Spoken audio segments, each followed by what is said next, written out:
नमस्कार, दूरदर्शन हिमाचल देख रहे सभी दर्शकों का बहुत बहुत स्वागत। मैं हूं आपके साथ हेमलता शर्मा। खूबसूरत पहाड़ के पीछे होती हैं दुश्वारियां। सामने से तो सिर्फ खूबसूरत पहाड़ नजर आते हैं और इनकी खूबसूरती नजर आती है, लेकिन इन पहाड़ों के पीछे संघर्ष की सैकड़ों कहानियां दर्ज होती हैं। पहाड़ खुद में खूबसूरती के साथ इन संघर्षों को छिपाकर जटिलता के साथ खड़ा है। खूबसूरत पहाड़ों के बीच में पहले संघर्ष और फिर सफलता की कहानी को बाहर लेकर के आना अपने आप में एक चुनौती है। तो इसीलिए आज हम आपके सामने ऐसी ही संघर्ष भरी कहानी लेकर के आए हैं। कहानी साधारण परिवार की एक बेटी की, कहानी किन्नौर की बेटी और लाहौल की बहू की, जिसने ना केवल देश में बल्कि दुनिया में नाम कमाया है। और कहानी हिमाचल प्रदेश की पहली जनजाति महिला फिल्म निर्माता रेणु नेगी की। बहुत बहुत स्वागत मैम आपका हमारे इस कार्यक्रम में। शुक्रिया हेमा। कार्यक्रम की शुरुआत करते हैं मैम। हम आपके बारे में बोलने के लिए हमारे पास बहुत कुछ है, लेकिन हम चाहेंगे कि आपकी जो कहानी है, आपकी ज़ुबानी हमारे दर्शकों के साथ आप साझा करें। तो पहला सवाल आपसे यही मेरा रहने वाला है कि किस तरह आपके सफ़र की शुरुआत हुई, क्या उम्र रही, क्या सोचकर आपने अपने करियर को चुना as a film maker? Hema, मैंने बहुत जल्दी नहीं कहूँगी, बट 20 वर्ष की आयु में मैं इस क्षेत्र में आ गई थी। उसका रीज़न ये था कि बचपन से ही मुझे नृत्य और संगीत का बहुत शौक़ था जी। और यही वजह भी थी कि मैं अपने स्टूडेंट टाइम में जो है हर तरह के कल्चर एक्टिविटीज़ में पार्टिसिपेट करती रहती थी जी। और इसी दौरान एक कल्चर एक्टिविटी के दौरान जो है आई थिंक गेटी थिएटर में हमारा एक प्रोग्राम था। वहाँ पे कुछ दिल्ली के प्रोडक्शन हाउस शायद उस कवरेज के लिए आए थे। उनकी नज़र मुझ पे पड़ी और उन्होंने वहीं पे मुझे ऑफ़र किया था कि आप हमारी लघु फिल्म में एज अ अभिनेत्री, उन्होंने मुझे ऑफ़र किया था उस टाइम पे। तो वो एक बड़ा अजीब सा, एक कहते हैं ना, सडनली आपको ये था कि ये क्या हो गया। खैर, इन सब चीज़ों में शौक़ तो मुझे था ही। तो जब उन्होंने मुझे बुलाया तो स्कूल के टाइम पे ही, I was very young that time, तो दिल्ली गई और उस प्रोडक्शन हाउस की फ़िल्म में मैंने काम किया जी। और जब मैंने काम किया तो उस समय मैं ये देख रही थी कि अरे, कैमरा ज़्यादा पता नहीं था कि कैमरा क्या है या फिल्म मेकर्स कैसे होते हैं या पीछे पर्दे के पीछे कितने टेक्नीशियंस काम करते हैं। सो वो देखकर मैं बड़ी प्रभावित हुई। फिल्म तो ख़त्म हो गई थी जी। शूटिंग भी पूरी हुई, लेकिन मैं पीछे जो जितने हमारे टेक्नीशियंस कर रहे थे उन मेरी रहती थी कि अच्छा कैमरा में क्या है। तो मैं उनसे रिक्वेस्ट करती थी कि कैन आई सी, मतलब मैं लेंस में देख सकती हूँ। जी बिल्कुल। तो डायरेक्टर को देखती थी, प्रोड्यूसर जब आते थे तो सभी हम लोग एकदम से अलर्ट हो जाते थे। तो पर्दे के पीछे की चीज़ें ने मुझे ज़्यादा प्रभावित किया। जी। और फिर फिल्म मेकिंग, फिल्म कैसे बनती है, क्योंकि उस टाइम पे दिल्ली का जो हब था, दिल्ली के हब में जो है स्मॉल स्क्रीन के लिए ज़्यादा काम होता था। जी। दूरदर्शन था, दूरदर्शन ही ज़्यादातर उनका रेंज था और वहाँ पे उसमें काफ़ी प्रोग्राम्स बनते थे। जी। तो मुझे जिस लघु फिल्म के लिए ऑफ़र मिला था वो दूरदर्शन का ही एक टेलीफिल्म थी जिस पे मैंने काम किया था। जी। फिर उसी दौरान देखा और अच्छा लगा मुझे, और मेरे पापा मेरे साथ थे तो उनको ये था कि भाई तुम्हें हीरोइन नहीं बनना है, तुम्हें ये नहीं करना है। तो पापा की बात तो मैं सुन के सिर्फ यहाँ से सुन के निकाल लेती थी, क्योंकि उन्हें ये नहीं पता था कि मुझे कुछ और चीज़ प्रभावित कर रही थी। जी बिल्कुल। और वो थी पर्दे के पीछे की कहानी। जी बिल्कुल। कि वहाँ क्या होता, वहाँ के लिए एक एक्साइटमेंट थी। जी कि ये मुझे जानना है। जी। ये यहाँ पे क्या होता है। यहाँ पे बिल्कुल आपको थोड़ा सा रोकना चाहूँगी। आपने अपने परिवार का जिक्र किया है, तो अब ये मेरे लिए जानना और दिलचस्प हो गया कि जब आपने अपने परिवार को बताया कि आप अभिनेत्री नहीं फिल्म मेकर बनना चाहती हैं, तो आपके परिवार का कितना सहयोग आपको मिला इस बात को लेकर? परिवार का सहयोग मुझे मिला क्योंकि मेरे पापा मुझे बहुत प्यार करते थे, और जो मेरी परवरिश है अपने घर में, तो एक मैं घर की बड़ी बेटी थी। जी। तो ये था कि थोड़ा हमारे समाज में बेटियों को एक सम्मान दिया जाता है, उसकी बात सुनी जाती है और उन पे भरोसा किया जाता है। तो पिताजी को जब मैंने कहा कि पिताजी को यही था कि नहीं, तुम्हें पढ़ाई पूरी करनी है और गवर्नमेंट जॉब करना है। जी। तो वो मुझे बार बार इसी चीज़ को लेकर तंग करते थे कि भाई तुम्हें ये हीरोइन नहीं बनना है, तुम्हें ये हीरोइन में नहीं जानती। तो मैं बोलती थी पापा मैं हीरोइन नहीं बनूंगी, पर लेकिन मैं फिल्म में कुछ करूँगी। तो क्या करेगी? मैंने कहा मैं फ़िल्म बनाऊँगी। तो पापा मेरे हंसते थे, अच्छा तो फिल्म बनाएगी? तो वो कुछ मतलब थोड़ा सा मजाक में मुझे ऐसे ले लेते थे कि अच्छा ठीक है। तो पापा मेरे एक्चुअली हैंडीक्राफ्ट सेक्टर में थे, तो उनको रॉ मटेरियल के लिए हमेशा दिल्ली आना जाना पड़ता था।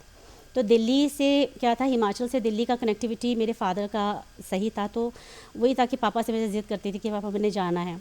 तो ये था, प्रोडक्शन हाउस ने भी बहुत सीरियसली जो है मेरी फैमिली को अप्रोच किया था, और एक अच्छी क्या था कि उन्होंने मेरा इंटरेस्ट देखा था, और वो हिमाचल पे बहुत काम कर रहे थे। हमें आना इसलिए हुआ कि वो हिमाचल में जब वो कवरेज के लिए आए थे, तो उन्हें हिमाचल में काफ़ी चीज़ों को लेकर काम करना था।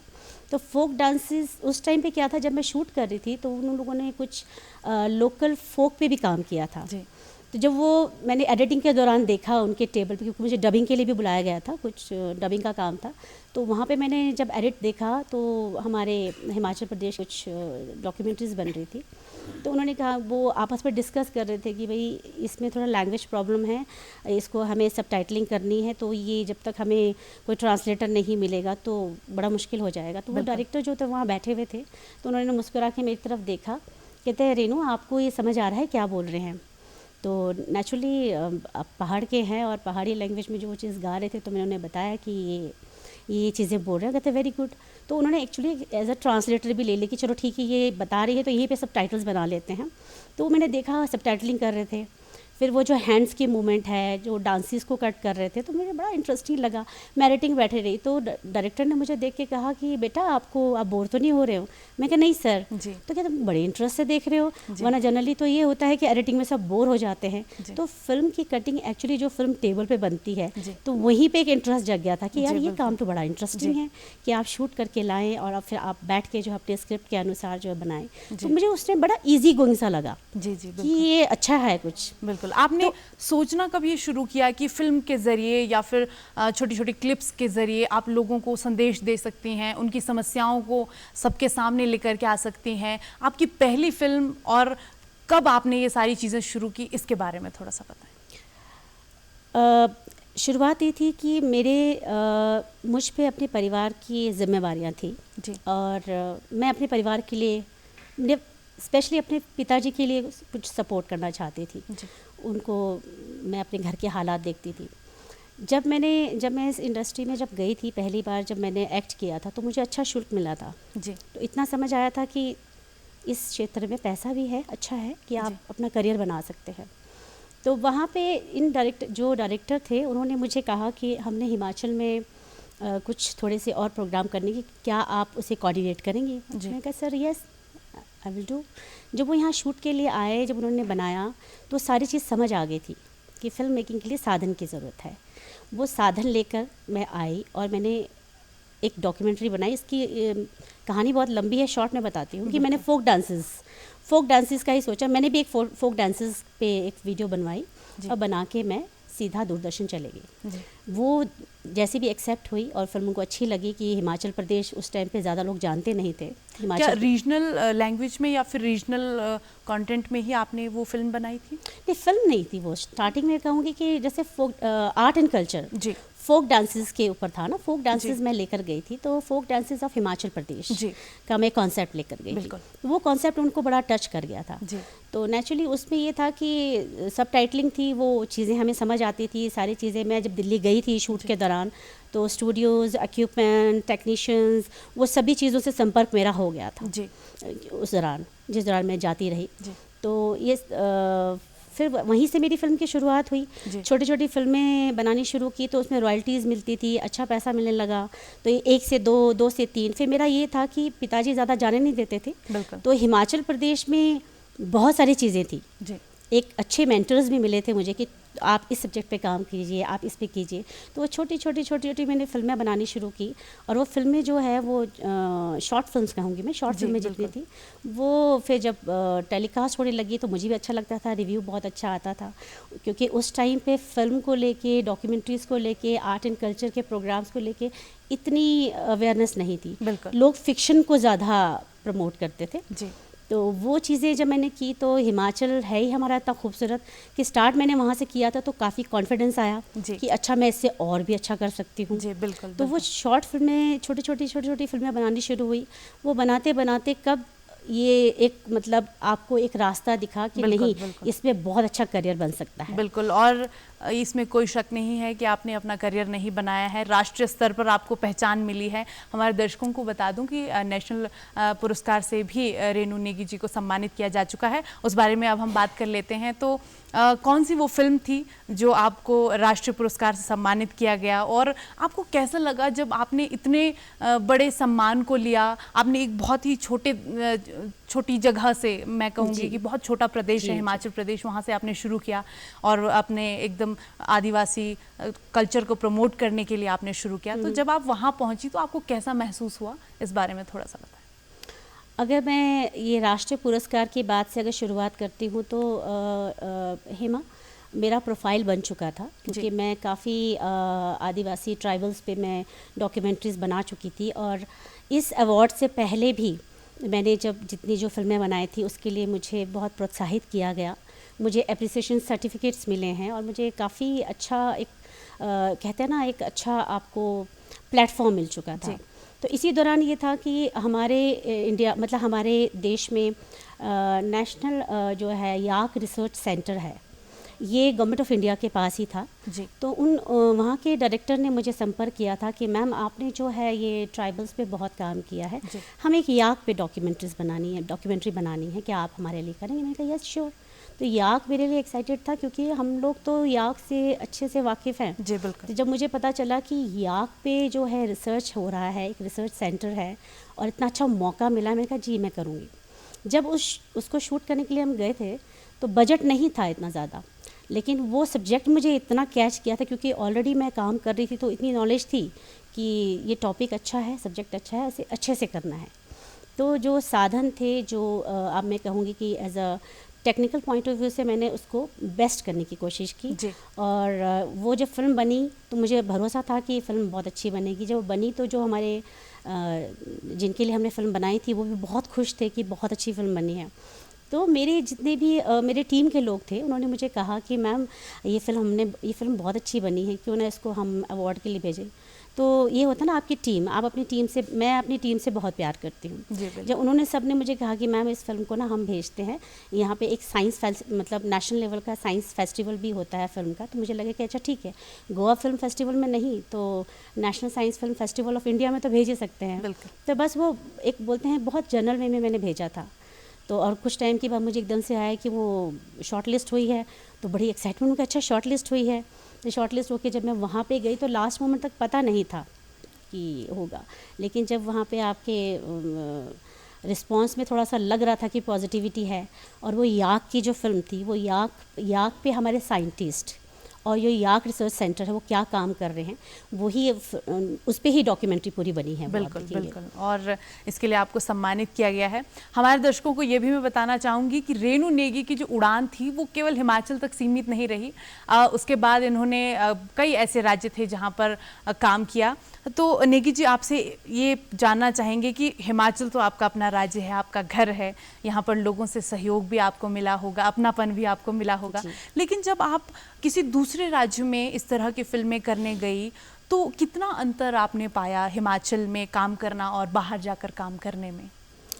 हेमा, बहुत अंतर पाया, क्योंकि मैं इस क्षेत्र में बिल्कुल व्यावसायिक तौर पे काम कर रही थी और मेरा ब्रेड बटर फिल्म मेकिंग से ही था जी। तो जब आप नेशनल लेवल पे काम करते हैं तो आपके साथ काफ़ी कॉम्पिटिटर होते हैं जो आपसे बहुत अच्छा काम कर रहे होते हैं।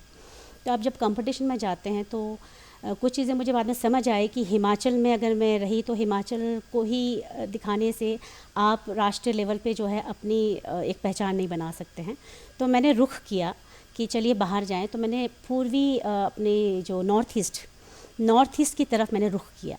जब नॉर्थ ईस्ट गई, वहाँ की परंपरा, वहाँ की कल्चर को देखा तो मैं इतनी प्रभावित हुई और इतनी खुश हुई कि मैंने कहा यहाँ पे जो है अपनी जो ट्राइबल्स जो है हमारे, क्योंकि ट्राइबल्स में मैं हाँ एक बात और कहना चाहूँगी, माफ़ कीजिएगा, ट्राइबल में इसलिए रही थी कि हिमाचल प्रदेश के जैसे किन्नौर, लाहौल, पांगी, स्पीति, गुज्जर, गद्दीस, इस पर मैं ऑलरेडी डॉक्यूमेंट्रीज कर चुकी थी जी। तो उससे क्या प्रोफाइल बन चुका था मेरा।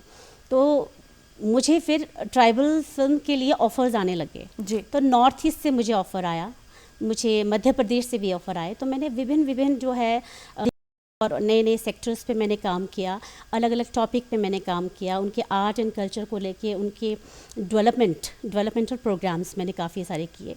तो वहाँ और हिमाचल, और मैं कहूँ कि नॉर्थ ईस्ट हिमाचल और मैदानी क्षेत्र के जितने भी हमारे ट्राइबल्स थे, उसमें बहुत फ़र्क रहा, बहुत अच्छा आनंद आया और बहुत अच्छा एक्सपीरियंस रहा, और वो मेरी फ़िल्मों के ज़रिए आप देख सकते हैं। बिल्कुल बिल्कुल। और हम साफ तौर पर ये कह सकते हैं कि आप अपनी हिमाचल प्रदेश की जो संस्कृति है, वेशभूषा है, उसको जो है इंट्रोड्यूस करने में कहीं पीछे नहीं रही हैं। आज भी आप बहुत खूबसूरत लग रही हैं, आपको कहना चाहूँगी। और आपका जो ये पारंपरिक परिधान आपने पहना है बहुत ही खूबसूरत लग रहा है। तो कहीं ना कहीं ये संदेश भी लोगों को जाएगा कि जो भी हो जाए, अपना जो आपकी संस्कृति है, अपनी जो परंपरा है, वो इंसान को नहीं भूलनी चाहिए। तो बात कर लेते हैं, थोड़ा सा पीछे चलते हैं। तो कहीं ना कहीं आपको ये ज़रूर लगता होगा कि इतना लंबा सफ़र आपने तय किया है, तो क्या मानती हैं 20 साल की रेणु नेगी और आज की रेणु, क्या फ़र्क पाती हैं? 20 साल की जो रेणु नेगी थी, वो आँखों में सपने लिए, एक जोश और एक बोलते हैं ना, एक पैशन, एक उम्मीद और ज़िम्मेवारियों के साथ गई थी जी। और आज की रेणु नेगी की बात करेंगे, वही सपना है, वही जोश है, लेकिन एक कॉन्फिडेंस है और एक स्थिरता है। जी, स्थिरता के साथ जो है मैं अपने कार्य क्षेत्र में काम कर रही हूँ। बिल्कुल बिल्कुल। और उम्मीद हम यही करेंगे कि आप इसी स्थिरता के साथ काम करती रहें और बहुत सारी अच्छी अच्छी चीज़ें हमारे लिए पेश करती रहें, हमारे जो समाज के लोग हैं उनको संदेश देती रहें। लेकिन एक बात और मैं आपसे पूछना चाहूँगी कि आपने कहा बाहर जाकर के बहुत आपने अंतर पाया, लेकिन जब आप हिमाचल से बाहर निकली, क्योंकि हिमाचल छोटा प्रदेश है, पहाड़ी राज्य हैं, बहुत सारे दुर्गम क्षेत्र अभी भी हिमाचल प्रदेश में हैं, लेकिन जो बाहरी राज्य हैं वहाँ पर कहीं ना कहीं जो ज़िंदगी है उसकी रफ्तार थोड़ी सी ज़्यादा रहती है। तो हिमाचल की बेटी को किस बात का डर सताया कि बाहर जाकर के काम करने में, किस बात का डर उनको रहा? हिमा, मुझे डर नहीं रहा। वो इसलिए नहीं रहा क्योंकि मैं अपनी ज़मीन से जुड़ी रही। जी। इस क्षेत्र में भी लोग मुझे जानते हैं एज अ किन्नौरा वुमन, जी। एक आदिवासी। तो क्या होता है कि आपने राह भी अगर अपनी जड़ों के साथ चूज़ की हो तो वहाँ थोड़े से कंफर्टेबल आप रहते हैं। जी। जब मैं अन्य क्षेत्र में गई थी तो वहाँ पे भी मेरी पहचान ये होती थी, मैं अपने आप को इंट्रोड्यूस ही वैसे करती थी क्योंकि टॉपिक मेरे आदिवासी पे होते थे, ट्राइबल्स पे होते थे। तो ट्राइबल्स के साथ अगर आपने काम करना है उस टॉपिक पे, या आपने उस तरह के सब्जेक्ट पे काम करना है, तो बहुत ज़रूरी होता है कि आपका जो सब्जेक्ट का एरिया है वो कंफर्टेबल हो। जी। तो मैं जब वहाँ जाती थी तो वहाँ के, ठीक है फ़र्क है क्योंकि हम लोग पहाड़ी आदिवासी क्षेत्र के लोग हैं और मैदानी क्षेत्र के लोग जो है वो बिल्कुल डिफरेंट होते हैं। जी। वहाँ पे वो जंगलों में रहते हैं। जो मैदानी क्षेत्र के हमारे आदिवासी है वो जंगलों में ही अपना गुजारा करते हैं, जंगल पे ही निर्भर रहते हैं और उनकी दिनचर्या, उनका ओवरऑल जो है वो बिल्कुल डिफरेंट होता है। लेकिन उनके सब्जेक्ट पे जब मैंने काम किया है तो काम करने के दौरान ये था कि उनसे मैं बिल्कुल कंफर्टेबली बात करती थी, कंफर्टेबली ही वो लोग मुझे जो है रिस्पॉन्ड करते थे।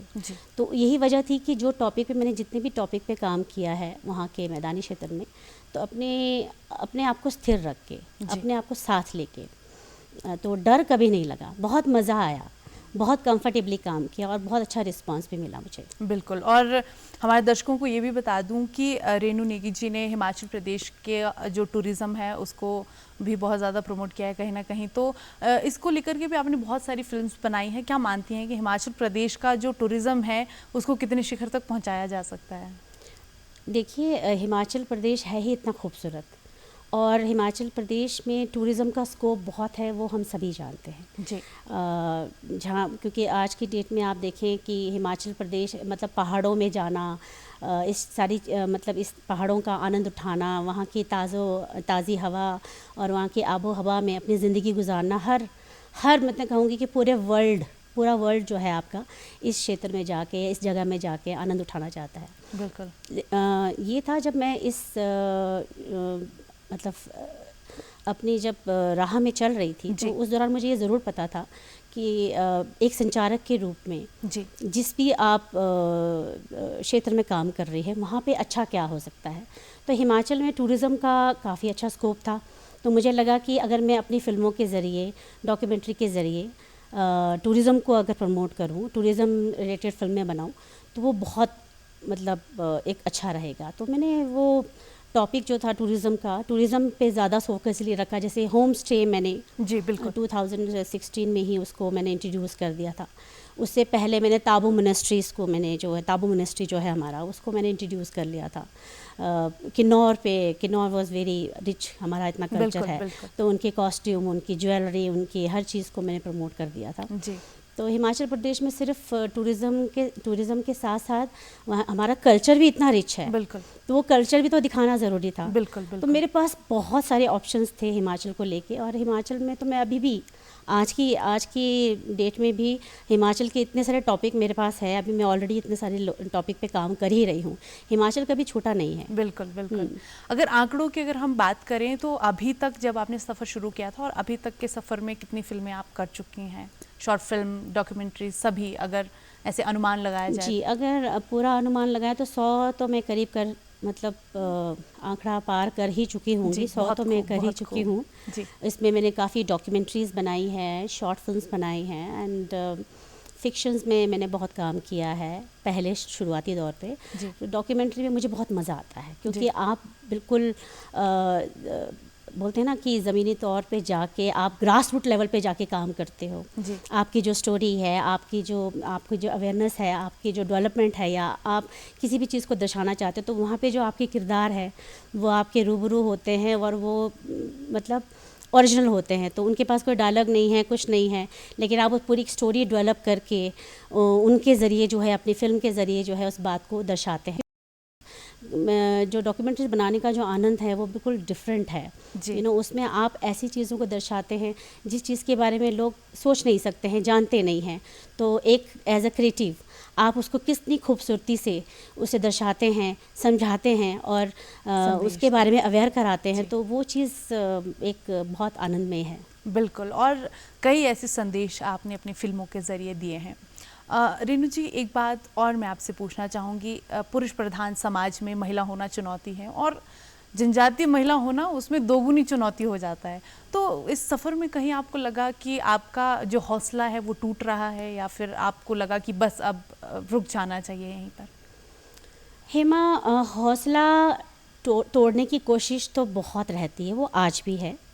ये सिलसिला कभी कम नहीं होता है, लेकिन ये है कि रेणु नेगी की बात करें, मैं बहुत हिम्मत रखती थी शुरू से ही मैं किसी चीज़ में हार नहीं मानती थी। जी बहुत हटी थी जी और ज़िद से गई थी, और ये तो मेरा पैशन था, और इस क्षेत्र में तो मैं काम करना चाहती थी।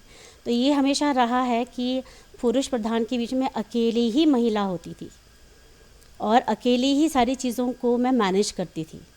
और क्या है कि बीइंग एज अ वुमन, आप कहेंगे हम महिलाओं को लोग नारी शक्ति और दुर्गा और बहुत सारे नाम से हमसे उम्मीदें करते हैं। बिल्कुल तो अगर हम लोग अपने समाज में जो है महिला एक हर तरह से जो है समाज को समेट के रखती है। जी हम में एक आप मैनेज करने की, क्या कहेंगे, ताकत नहीं कहूँगी, एक हमारी खूबी है जी कि बिल्कुल हम प्यार और मोहब्बत और ताकत जी दोनों, और ब्रेन जी। के साथ, मतलब हमारे पास ब्रेन, ब्यूटी एंड एवरीथिंग, हमारे पास सब चीज़ें हैं। जी तो अगर आपको ऐसा मौका मिले कि इस पूरी शक्ति के साथ अगर आप हो, तो आपको डर नहीं लगता है। बिल्कुल। तो जब भी मैं आगे गई हूँ, जब भी मैं फ्रंट में रही हूँ, तो अपनी कॉन्फिडेंस के साथ ही रही हूँ, जी क्योंकि वो जो कार्य मैं कर रही थी वो मेरा पैशन था, तो मुझे बहुत कंफर्टेबल लगता था। बिल्कुल तो मैं ये नहीं देखती थी कि कितने पुरुष हैं या कितनी महिलाएं मेरे साथ हैं। मेरा फोकस जो रहता था वो सिर्फ काम पे रहता था, बिल्कुल कि जो मैं कर रही हूँ। हाँ, ये ज़रूर है कि क्योंकि हमारे डॉक्यूमेंट्रीज़ में ज़्यादातर मेल इसलिए रहते हैं क्योंकि भाग दौड़ का काम बहुत ज़्यादा रहता है, तो आपको थोड़ा सा इसमें जो थोड़ा एक्टिव रहना और हमेशा अवेलेबल होना बहुत ज़रूरी होता है। जी बिल्कुल तो वो चीज़ें मैं ऑलरेडी कर रही थी ना, तो जी। इसमें ऐसा कोई बड़ी बात नहीं है। बिल्कुल, पुरुष बिल्कुल। प्रधान में भी आज, पहले भी मैं इसी तरह से थी, आज भी वैसी हूँ। बिल्कुल। आज जो हम कहते हैं कि महिलाएं कंधे से कंधा मिलाकर चल रही हैं, उसका सटीक उदाहरण आप हैं रेणु जी, और हम यही उम्मीद करेंगे कि आपसे बहुत सारी जो लड़कियां हैं वो प्रोत्साहित होंगी। तो अब बात कर लेते हैं हिमाचल प्रदेश में फिल्म मेकिंग को लेकर के, क्योंकि हिमाचल प्रदेश में भी बहुत सारे ऐसे बच्चे होंगे, बहुत सारी ऐसी लड़कियां या लड़के होंगे जो इस क्षेत्र में काम करना चाहते होंगे, ख़ासतौर पर लड़कियों की अगर मैं बात करूं। तो जो लड़कियां हैं, महिलाएं हैं, उनकी इस क्षेत्र में भागीदारी को बढ़ाने के लिए क्या मानती हैं कि क्या किया जा रहा है, क्या किया जा सकता है भविष्य में? भविष्य तो बहुत अच्छा है इसका। मैं अभी आपको एक छोटी सी बात बता देती हूँ कि मैं पिछले 20 दशक से इस क्षेत्र में काम कर रही हूँ।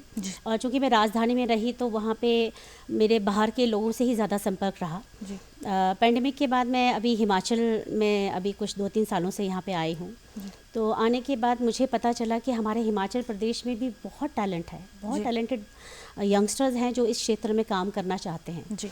तो मुझे लगा कि ठीक है कि अगर मैं स्टेट में आई हूँ तो हिमाचल, जब मैं इस क्षेत्र में आई थी तो मुझे कहीं से कोई सपोर्ट नहीं मिला था, मुझे बाहर जाना पड़ा था।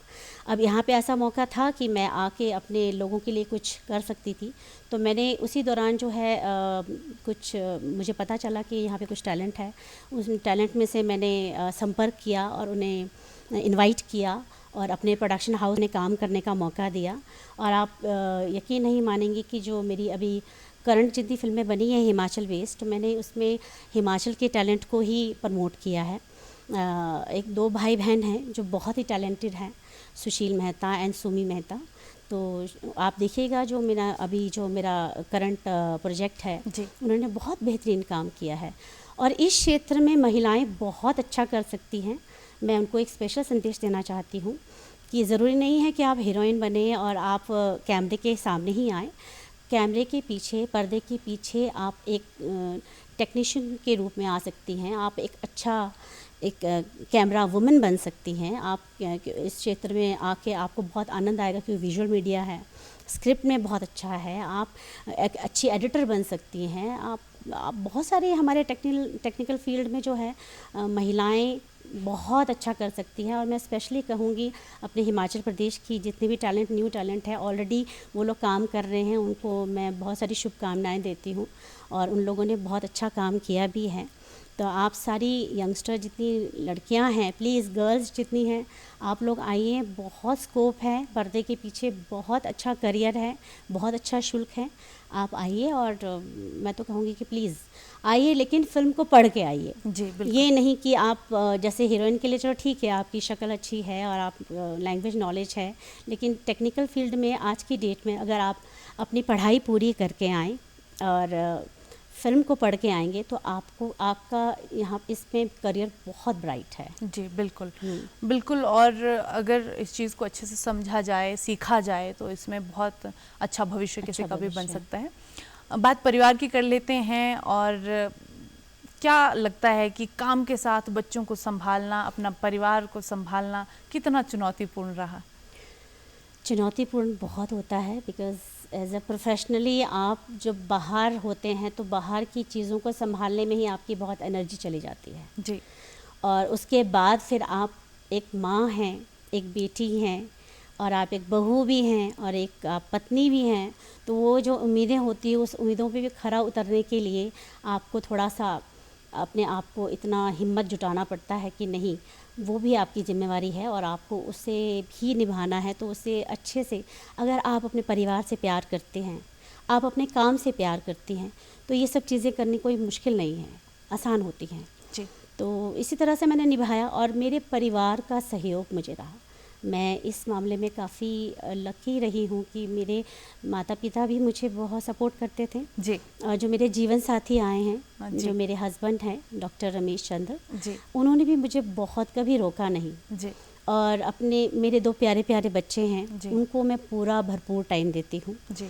तो मैंने अपने अच्छे से मैनेज किया है और काफ़ी, ये नहीं कि मैं अकेले मैनेज कर रही हूँ। जी। मेरे क्षेत्र में मेरे जो सहयोगी हैं जी। वो लोग भी इसी तरीके से मैनेज कर रहे हैं। हम घर को भी मैनेज कर रहे हैं और अपने प्रोफेशन को भी मैनेज कर रहे हैं। तो चीज़ें धीरे धीरे धीरे आसान हुई है। जब शुरुआत थी तो कठिनाइयों भरा था, लेकिन अब जो है चीज़ें जो है सुविधाएं आपके पास अब पहले से बेटर हो गई है, तो चीज़ें मैनेज हो जाती है। जी जी बिल्कुल।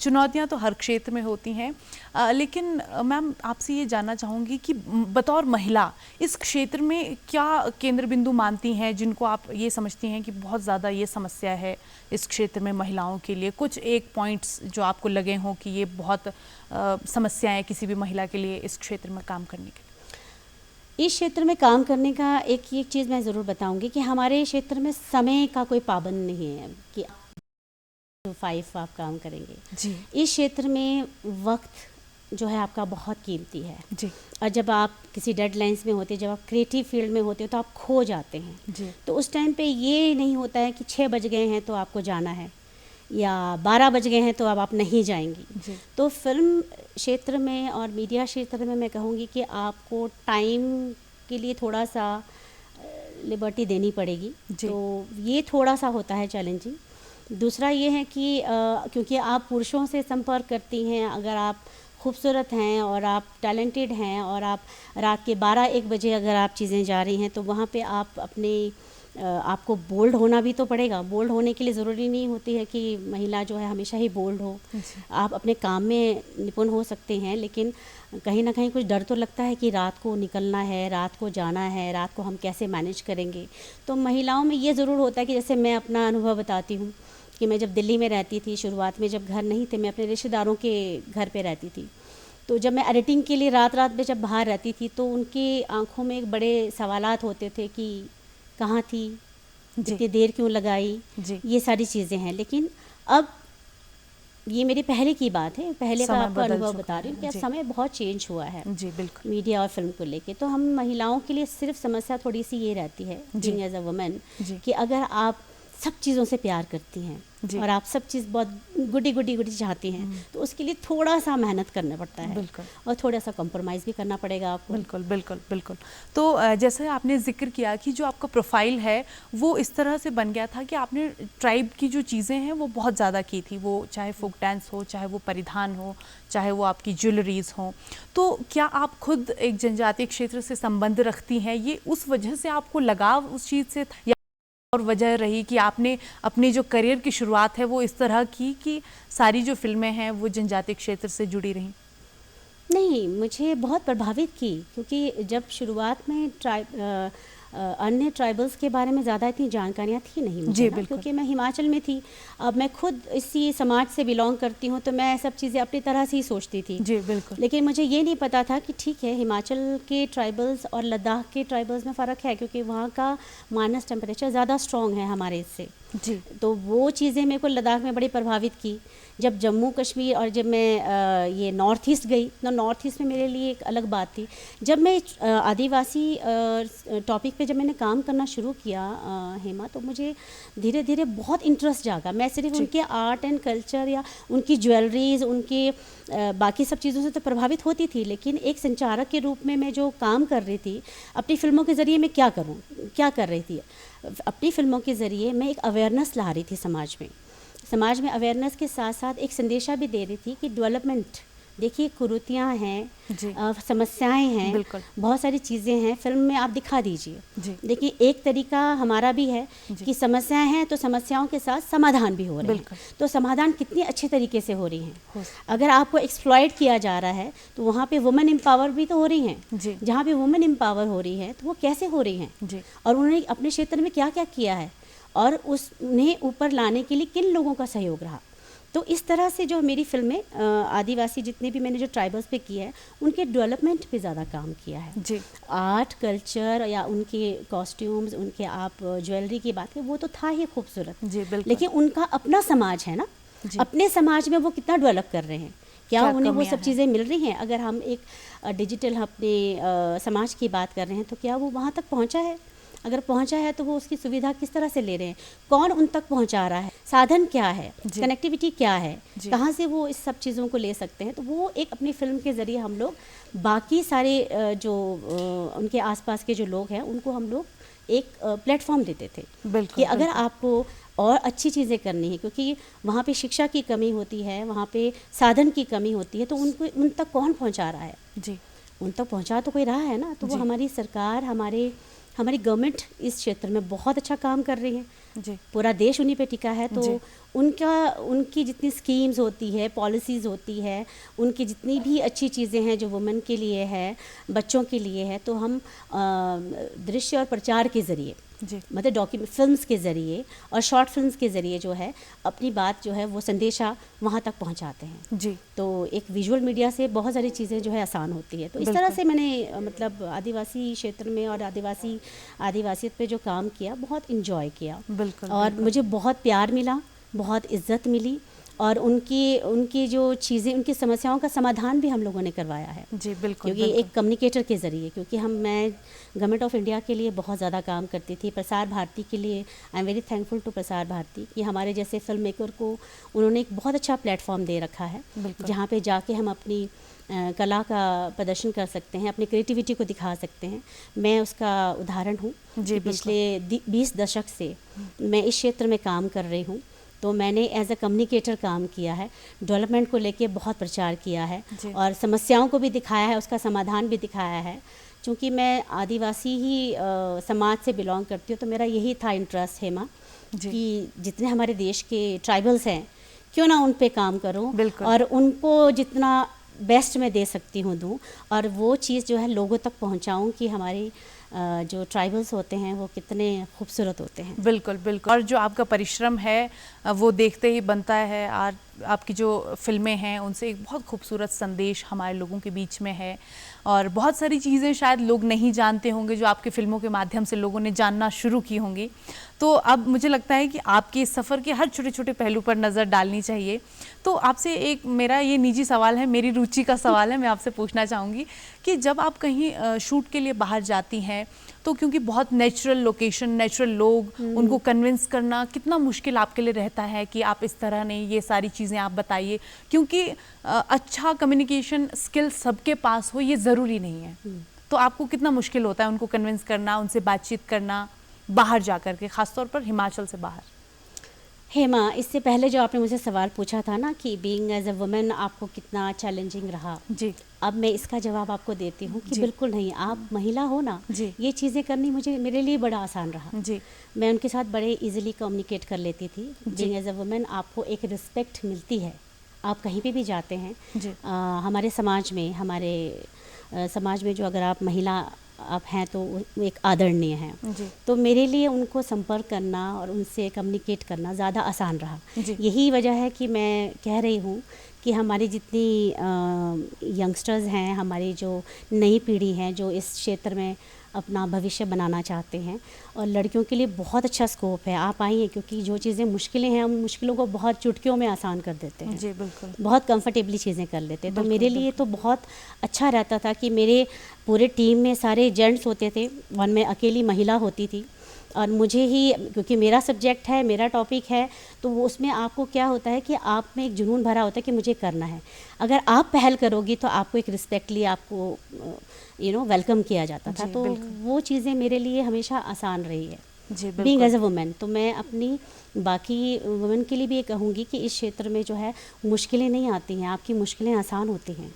जी बिल्कुल, लेकिन आपका जो संकल्प है वो दृढ़ होना चाहिए, और तभी आप अपने किसी भी क्षेत्र में अपने लक्ष्य तक पहुंच सकती हैं। बिल्कुल सही आपने कहा है। तो अगर बात वर्तमान समय की करें तो वर्तमान समय में किस तरह की शॉर्ट फिल्म्स या कहां पर आप काम कर रही हैं और किन सब चीज़ों पर आपका इस वक्त फोकस है? ऐसा है कि हम लोग काम तो 24 आवर करते रहते हैं। मैं अलग अलग टॉपिक पे काम करती रहती हूँ। करंटली हिमाचल प्रदेश के काफ़ी टॉपिक्स पे मैं काम कर रही हूँ। अभी मैं हिमाचल प्रदेश की मेडिकल एजुकेशन जर्नी पे मेरी फिल्म बन रही है। और अभी रिसेंटली मैंने राजस्थान की एक डॉक्यूमेंट्री है जिसका टीज़र और सॉन्ग मैंने अभी उसको वो लॉन्च हो चुका है। उसकी फ़िल्म जो है अभी लॉन्च होनी बाकी है। वो फिल्म जो है पूर्वी राजस्थान पे बेस्ड डॉक्यूमेंट्री है। It's very beautiful documentary. आप देखोगी तो आपको बहुत अच्छा लगेगा। आप मेरा टीज़र ज़रूर देखिएगा उस फिल्म का। तो ये वहाँ के जो पूर्वी राजस्थान में बीइंग एज अ कम्युनिकेटर मेरी नॉलेज में ये चीज़ आई थी कि वहाँ के जो पूर्वी राजस्थान के जितने गांव हैं, 13 ज़िले, मुझे ज़्यादा नहीं 13 ज़िले तो मैंने कवर किए हैं अपनी फिल्म में। वो पिछले 20-25 साल से बिना पानी के जूझ रहे हैं। पानी नहीं है वहाँ पे, और ये चीज़ सामने लानी बहुत ज़रूरी थी। तो ये मुझे मौका मिला कि मुझे लगा कि क्योंकि मैं हमेशा अपने समाज में बदलाव के लिए ही काम हम लोग करते हैं और समाज में कुछ अच्छा हो हमारी सोसाइटी में, तो पूर्वी राजस्थान की जो ये पानी की समस्या है वो उसे सामने लाने के लिए मुझे मौका मिला। और इस फिल्म के ज़रिए आप देखेंगे कि पूर्वी राजस्थान में जो पानी की समस्या है, और वो पानी की समस्या ज़रूर दिखाई है, लेकिन समस्या जो उस फिल्म में हमने ये भी दिखाया है कि समाधान भी हो सकता है। तो एक संदेशा है कि समाज के लिए कि वहाँ पे जो प्रॉब्लम है उस प्रॉब्लम का सॉल्यूशन इस फिल्म के ज़रिए कैसे हो, तो वो हमने इसमें दिखाया है। जी जो वहाँ की जो पॉलिसी है, अगर उस पॉलिसी को लॉन्च किया जाता है, उस पॉलिसी पे अगर गौर किया जाता है, तो वहाँ के लोगों को, जो गांव के लोग हैं, गरीब लोग हैं, जो बेचारे बहुत पानी की समस्या बहुत ज़्यादा है वहाँ पे। तो मैं ज़्यादा कुछ कहूँगी नहीं, मैं चाहूँगी कि आप लोग उस फिल्म को देखें और अपना जी बिल्कुल व्यू दीजिए कि कैसी लगी आपको वो फिल्म, और वहाँ की समस्या का समाधान हो। जिस मकसद से वो फिल्म बनी है कि वहाँ पे हमें पानी लाना है, उस क्षेत्र में हमें पानी लाना है, वो पानी कैसे आ सकता है, उस पानी को लाने का क्या ज़रिया है, वो इस फिल्म में है। तो अगर वहाँ के क्षेत्र के लोगों को अगर वो पानी मिल जाएगा, तो हमारी फिल्म अगर उसमें थोड़ा भी सहयोग देती है, तो वो मेरे लिए बहुत बड़ी बात होगी। अपने समाज के लिए लगे एक अच्छे से खुशी होगी कि मैंने समाज के लिए कुछ किया है। बिल्कुल। तो मेरी दिली इच्छा है कि इस फिल्म के ज़रिए उन्हें फ़ायदा मिले। बिल्कुल, और इरादा बिल्कुल आपका नेक है, और यही उम्मीद करेंगे कि जो संदेश और जो आपने इरादा रखा है इस फिल्म का, वो बिल्कुल पूरा हो। फिल्म का नाम हम जानना चाहेंगे एक बार। मेरी जो अभी अपकमिंग जो डॉक्यूमेंट्री आने वाली है, उसका नाम है चंबल की चिट्ठी। जी, चंबल की चिट्ठी से हमें कुछ याद आ रहा है, चंबल के बीहड़ याद आ रहे हैं। तो अब आपकी शूटिंग के बारे में बात करते हैं कि जहाँ चंबल में आपने शूटिंग की, किस तरह का अनुभव आपका वहाँ का रहा? अरे बहुत मज़ा आया। इवन मेरी टीम ने भी बहुत इन्जॉय किया। जब हमें पता चला था कि हमारा नेक्स्ट, क्योंकि हमने 13 जो ज़िले हैं वो कवर किए थे, उसमें चंबल भी था। जिस दिन हमने चंबल जाना था, तो जो हमारे कोऑर्डिनेटर थे, तो वो भी थोड़ा सा हमें जो है ना डरा कि भाई मैम जल्दी से आना है वापस, शाम वहाँ पे नहीं। सच में अभी भी ऐसा है कि शाम पे वहाँ पे नहीं रहना, कि हम शाम को वहाँ रुकेंगे नहीं मैम, जल्दी करेंगे शूट। तो एक बड़ी एक्साइटमेंट थी, और मेरी टीम भी बड़ी एक्साइटेड थी कि भाई हम वहाँ चंबल में जाएंगे। चंबल भी हमने देखा। चंबल का एक बहुत बढ़िया अनुभव रहा। वहाँ पे हमने खूब सारी सेल्फी और फोटोग्राफ्स खींचे, और वहाँ पे हमने वो देखा कि जैसे होता है ना कि चंबल गए तो आप पहले डाकू होते थे, कहाँ है, किधर है। तो वो हमारे कैरेक्टर्स थे जो बेचारे गाँव के लोग थे। जी, चंबल के गांव के लोग जो है, पानी आता है तो बाढ़ ले जाता है, नहीं तो पूरा साल जो है सूखा रहता है। जी, तो वो चीज़ वहाँ पे जाके चंबल का मेरा सिनेरियो ही चेंज हो गया था, क्योंकि मैं पानी की समस्या, जी, चंबल में भी पानी की समस्या थी। तो हम लोग क्या है कि वो बातें जितनी बेशक हो, लेकिन हम लोग अपने टॉपिक पे, अपने सब्जेक्ट पे पूरे फोकस थे। तो वहाँ जाके भूल गए हम चंबल पे है। जब शूट हुआ तो शाम को हम लेट ही आए थे, लेकिन वो एक बड़ी अच्छी सी खुशी थी कि हम चंबल में भी शूट करके आए, लेकिन पूर्वी राजस्थान पूरा देख कर आए।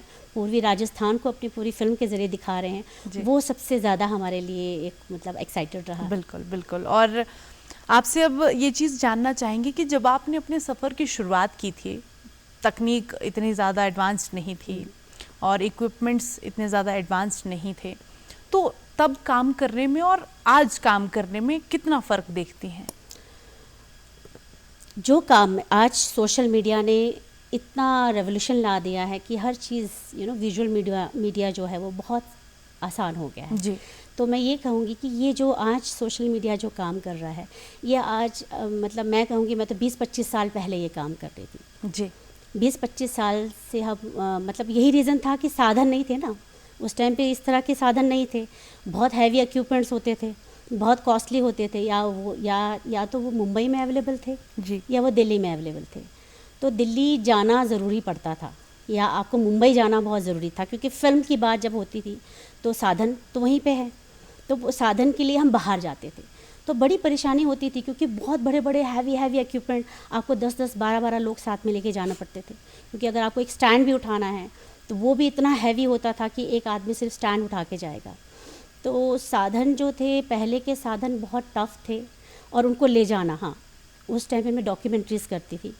आप देखिए डॉक्यूमेंट्रीज़ में ये होता है कि आपको पूरा सामान लेके जाना होता है। बिल्कुल। फिक्शन में क्या होता है कि आप सेट बनाते हैं, आप अपने सारी चीज़ें जो है, इवन आप आउटडोर लोकेशन पे भी जाते हैं तो आप अपने पूरे सेट को लगा के जो है उस लोकेशन पे शूट करके नेक्स्ट डे करते हैं। डॉक्यूमेंट्रीज़ में ऐसा नहीं होता है। जी, बिल्कुल। आपके जितने भी पूरी टीम है, उन सब ने सामान इतना हैवी उठा रखा होता था कि उसको लेके भागना है। जी, तो उस पर क्योंकि शॉर्ट कॉम्पोजिशन भी होती है जी। कि कैमरामैन अगर है तो मूविंग शॉट चाहिए, तो उस टाइम पे साधन जो है बहुत मुश्किल होते थे, तो वो मुश्किलात में भी हम लोगों ने काम किया है। जी तो वो जो मेरा एक्सपीरियंस है ना, वो बहुत ही खूबसूरत है, जी क्योंकि जब कुछ नहीं था तब हम बहुत कुछ कर रहे थे, जी अब तो बहुत कुछ है। जी तो ये अब तो मैं कहूँ कि विजुअल मीडिया और ये सब चीज़ें बहुत ही आसान हो गई है। जी बिल्कुल। तो ये मेरा एक्सपीरियंस जो है पहले का बहुत खूबसूरत रहा है। अभी तो खैर बहुत कंफर्टेबली काम करती हूँ मैं। जी। सब आज के डेट में मैं सारा काम वर्चुअली कर लेती हूँ, जी बिकॉज़ अब ज़रूरी नहीं है कि आपको फिज़िकली वहाँ पहुँचना है। बहुत सारी चीज़ें ईज़िली हो जाती है। आपका जो तकनीक है वो बहुत डेवलप हो सोशल चुका मीडिया भी है। आपका साथ देता है। जी, सोशल मीडिया तो है, मैं वही कह रही हूँ ना कि अब जी। तो बहुत सारी चीज़ें, बहुत रेवोल्यूशन आ चुका है। जी बिल्कुल बिल्कुल। आपका सफ़र इतना रोमांच भरा रहा है कि और बात करने की इच्छा है, लेकिन हमारे पास समय का अभाव है। अब हम कार्यक्रम के अंत की तरफ बढ़ रहे हैं, तो जाते जाते आपसे बस एक संदेश मैं चाहूँगी कि हमारे प्रदेश की, हमारे देश की जितनी भी महिलाएं हैं, जितने भी पुरुष हैं, यदि वो इस फील्ड में काम करना चाहते हैं, इस फील्ड में आगे जाना चाहते हैं, तो उनके लिए ख़ास तौर पर हिमाचल की महिलाओं के लिए एक छोटा सा संदेश दूरदर्शन के माध्यम से। मैं अपनी हिमाचल की सभी बेटियों को और आने वाली यंग जनरेशन को मैं कहूँगी कि इस इंडस्ट्री में, फ़िल्म मेकिंग में और फिल्म एज अ टेक्नीशियन बहुत अच्छा स्कोप है। देखिए, मैंने इसमें सफलता हासिल की है। अगर आज मैं पिछले 20 दशक से अगर इस क्षेत्र में काम कर रही हूँ, तो मैंने इसमें बहुत कुछ पाया है। तो मैं चाहूँगी कि हमारी नई जनरेशन जो है, प्लीज़ आप लोग फिल्म मेकिंग में आइए।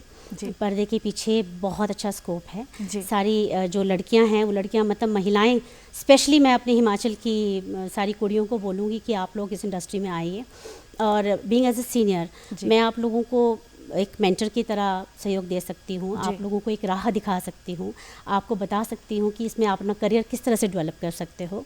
तो प्लीज़ आप लोग आइए, इसमें करियर बहुत अच्छा है, लेकिन आप पढ़ कर आइए। जी बिल्कुल। और अपनी एजुकेशन पूरी करके आइए। जी बिल्कुल। बहुत बहुत शुक्रिया रेनू नेगी जी बातचीत के लिए, और आपने इतने खूबसूरत किस्से हमारे साथ साझा किए हैं। उम्मीद यही करती हूँ कि आपकी इस जर्नी से आज बहुत सारे लोग प्रभावित हुए होंगे। तो दर्शकों, जैसा कि आपने सुना कि केवल पर्दे के सामने रहना सब कुछ नहीं होता, पर्दे के पीछे की जो मेहनत होती है वही पर्दे को खूबसूरत बनाती है। तो यदि आप भी इस तरह काम करना चाहती हैं पर्दे के पीछे रहकर, तो आप फिल्म मेकिंग में अपना एक अच्छा भविष्य बना सकते हैं। ये जो आज की कहानी थी, ये बहुत संघर्ष भरी रही है, और साथ ही साथ हम आपको ये बताएंगे कि ना इन्होंने खुद संघर्ष किया है, बल्कि ऐसे बहुत सारे किस्से, बहुत सारी कहानियाँ लोगों के सामने लेकर के आए हैं, जिस वजह से लोगों को एक संदेश मिला है, लोगों की समस्याएं दूर हुई हैं, ना केवल हिमाचल प्रदेश बल्कि हिमाचल प्रदेश के जो बाहर के राज्य हैं उनके लिए भी। तो आज की बात यहीं ख़त्म करते हैं, आपसे फिर होगी मुलाकात एक नए विषय के साथ। तब तक के लिए नमस्कार।